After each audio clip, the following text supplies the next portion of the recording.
Hi friends, boil egg fry ఎలా చేయాలో చూడండి ఫ్రెండ్స్. ముందుగా ఎగ్స్ని ఉడికించుకొని ఇలా కట్ చేసుకొని పెట్టుకోవాలి. ఇప్పుడు స్టవ్ ఆన్ చేసుకొని ఒక గిన్నె పెట్టుకొని ఆయిల్ వేసుకోవాలి ఫ్రెండ్స్. ఇక్కడ వేసుకున్నాను. ఇప్పుడు ఆనియన్స్ని కట్ చేసి వేసుకోవాలి. కొద్దిగా కరివేపాకును వేసుకొని ఫ్రై చేసుకోవాలి ఫ్రెండ్స్.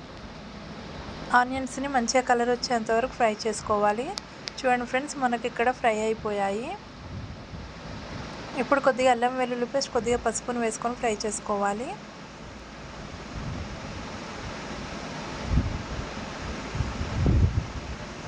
ఇలా ఫ్రై అయిపోయిన తర్వాతకి ఇప్పుడు స్పైసీనెస్కి తగ్గట్టుగా కారం వేసుకోవాలి. రుచికి సరిపడా సాల్ట్ వేసుకోవాలి. కొంచెం ధనియా పౌడర్ వేసుకోవాలి.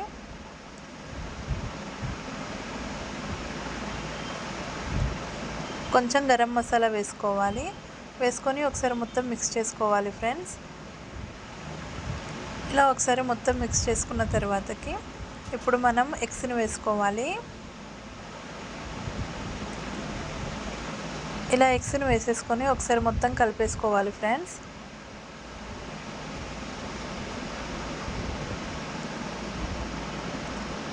ఇలా కలిపేసుకొని ఒక 5 మినిట్స్ పాటు ఆయిల్లో ఫ్రై చేసుకోవాలి ఫ్రెండ్స్. చూడండి ఫ్రెండ్స్, మనకు మంచిగా కలర్ వచ్చింది కదా. ఇప్పుడు ఫైనల్గా కొత్తిమీర వేసేసుకోవాలి ఫ్రెండ్స్.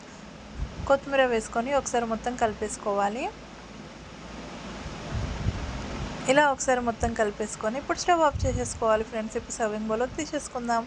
ఎంతో టేస్టీగా ఉండే బాయిల్డ్ ఎగ్ ఫ్రై రెడీ. నచ్చితే like, share and subscribe to my channel friends. Bye bye.